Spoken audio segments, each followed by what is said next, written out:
Semuanya. Shalom, shalom, shalom. Tuhan Yesus memberkati. Tuhan Yesus akan memberkati kita pagi hari ini. Kita bersyukur kepada Tuhan, kita boleh kembali bersama-sama dalam kegiatan proses pembelajaran pendidikan agama Kristen. Nah, sebelum kita memulaikan pembelajaran kita pagi ini, seperti biasa kita tunduk kepala di hadapan hadirat Tuhan. Kita berdoa minta pimpinan Tuhan, kiranya Tuhan memberkati kita semua. Mari kita akan memulaikan pembelajaran kita pada pagi hari ini. Sebelumnya saya mau tanya, pembelajaran minggu kemarin siapa yang masih ingat mengenai apa? Ayo. Mengenai apa? Jadi sekarang pembelajaran kita yaitu mengenai Roh Kudus memimpin dan memperbarui hidup manusia dalam menghadapi berbagai tantangan. Ya, saya persilakan dua orang siswa-siswi untuk membacakan ayat firman Tuhan.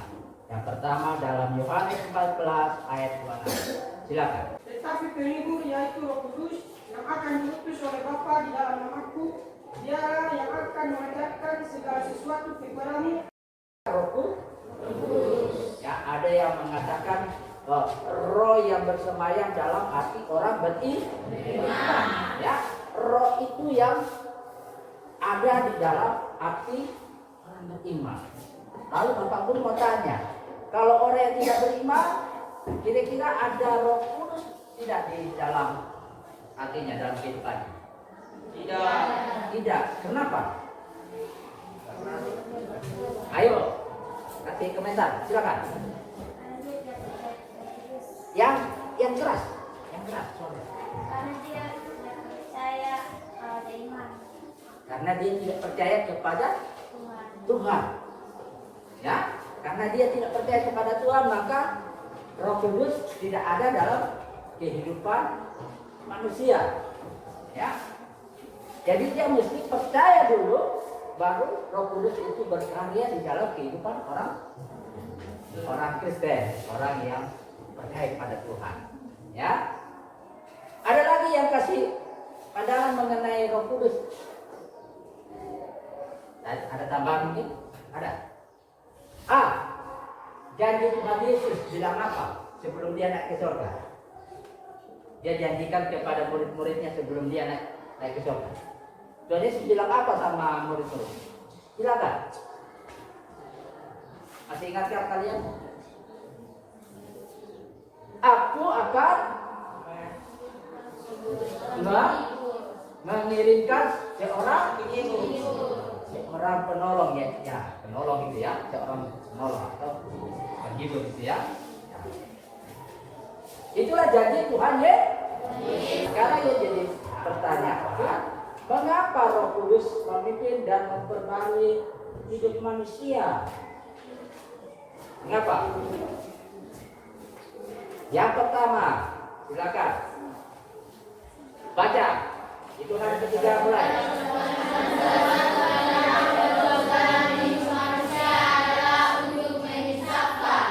Ulang, 2, 3.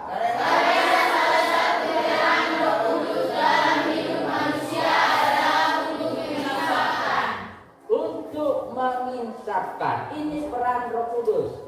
Ya, tugas Roh Kudus menginsafkan. Apa itu menginsafkan? Dari kata dasar insaf. Yang artinya sadar. Ya, bagus. Yang artinya sadar. Jadi Roh Kudus datang untuk menyadarkan manusia yang berdosa. Itu terdapat dalam Yohanes 16 ayat 8. Ya, ayat 8 sampai 9. Dia datang kepada orang yang berdosa untuk menyadarkan orang itu supaya dia apa? Bertobat. Nah, sekarang kata lihat. Tadi dia bilang orang yang berdosa. Orang yang berdosa itu yang bagaimana sih? Yang tidak percaya kepada Tuhan Allah. Yang tidak percaya kepada Tuhan Allah. Ada lagi? Ada lagi? Ada yang kasih komentar? Ya silakan. Orang yang melanggar perintah Allah. Ada lagi?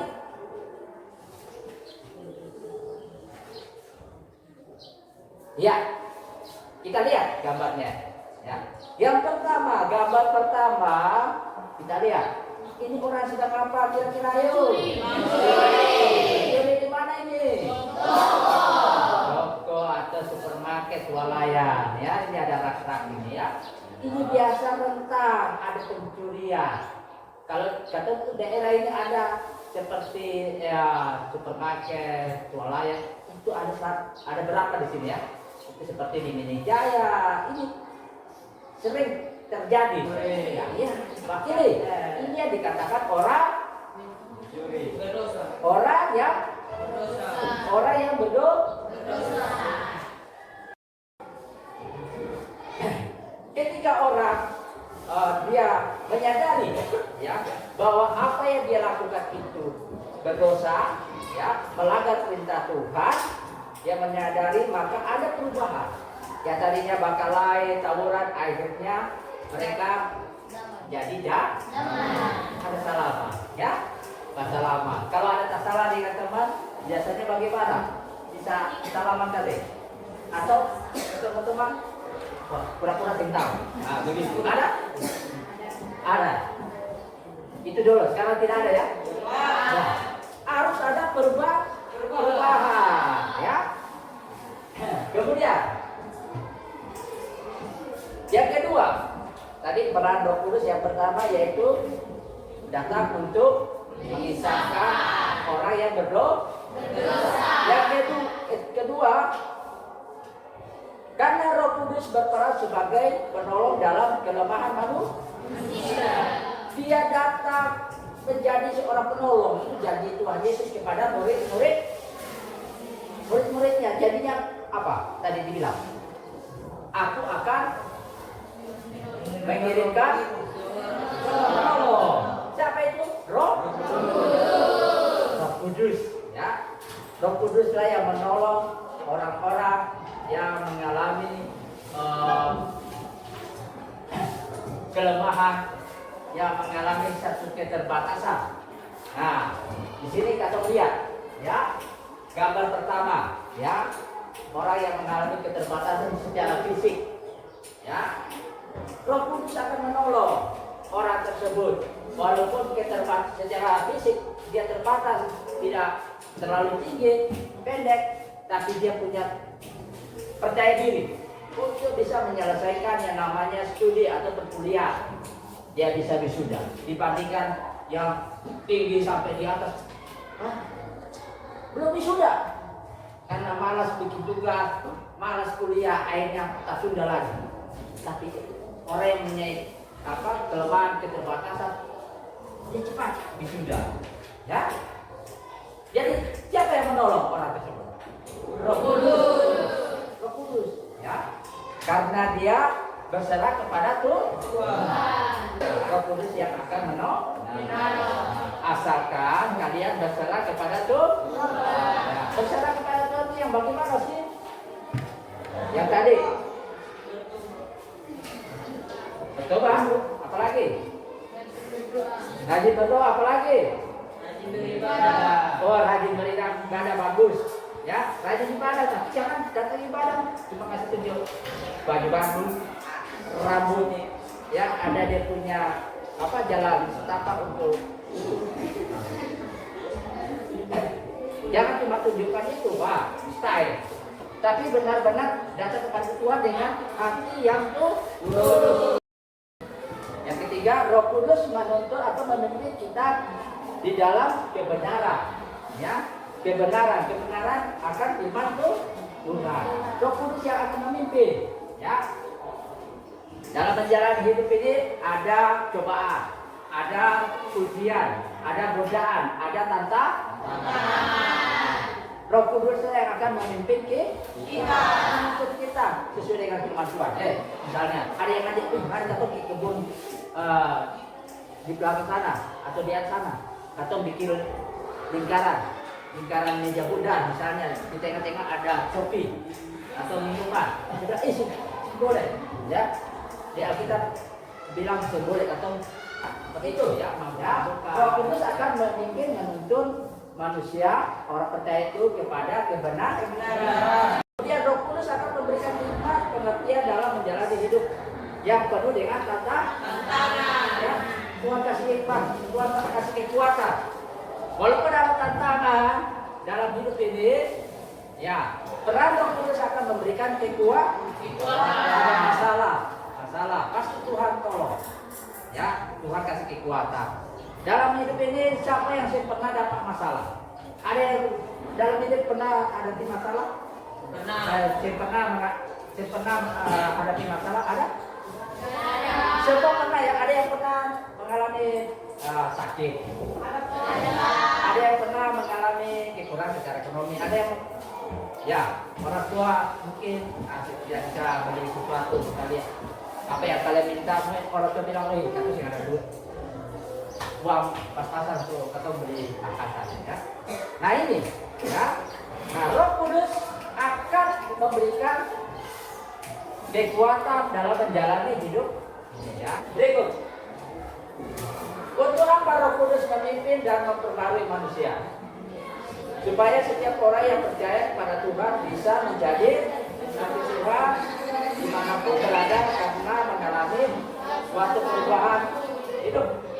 Perubahan dari sikap, kesetiaan berdoa, kesetiaan beribadah, karena karya Roh Kudus. Ya, jadi semuanya itu terjadi dalam kehidupan kita mengalami perubahan yang tadinya pemalas.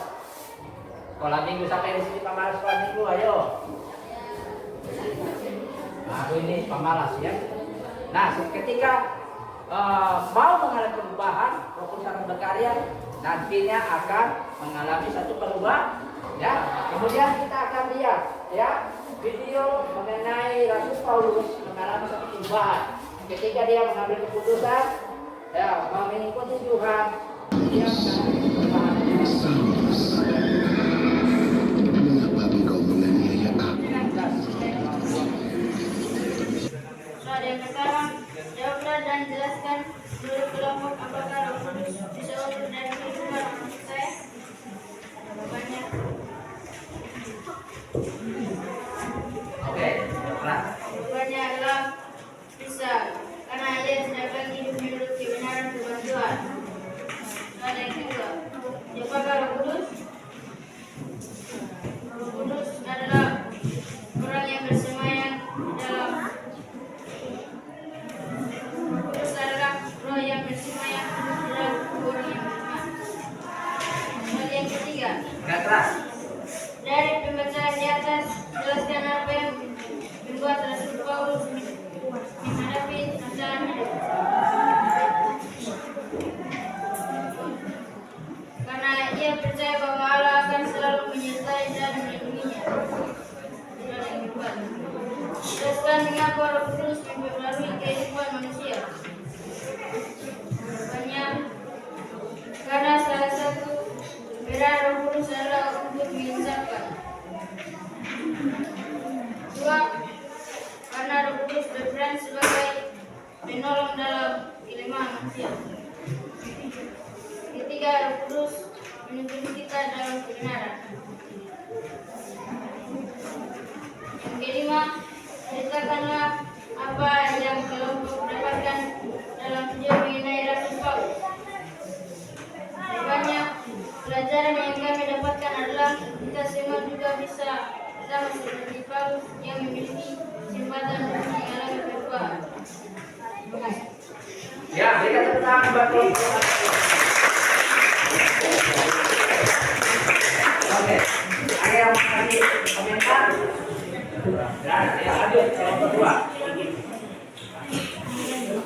Roh Kudus dia bisa mundur dari kehidupan orang Kristen, orang yang percaya kalau manusia itu atau orang percaya itu telah melakukan dosa, ya, dia akan mundur dalam kehidupan orang percaya. Kemudian kita tahu bahwa Roh Kudus adalah roh yang bersemayam yang tinggal di dalam kehidupan orang percaya. Ya. Kemudian dalam menghadapi tantangan Paulus ya diperhadapkan ya banyak tantangan. Bisa dia melayani, tantangannya ada. Orang tidak suka sama dia, ya. Tetapi karena pekerjaan Roh Kudus, ya Paulus dikuatkan, ya, dikuatkan dalam segala pelayanannya. Ya. Kemudian Roh Kudus juga memperbarui kehidupan manusia. Ya. Mengapa Roh Kudus memperbarui kehidupan manusia? Ya, karena manusia, karena Roh Kudus dia berperan sebagai apa? Menolong. Dia datang untuk mengisahkan, dia memimpin kita di dalam menjalani hidup, tolong dalam setiap kehidupan kita ya. Ya Pak. Oke. Kita akan berdoa mengakhiri pembelajaran kita pada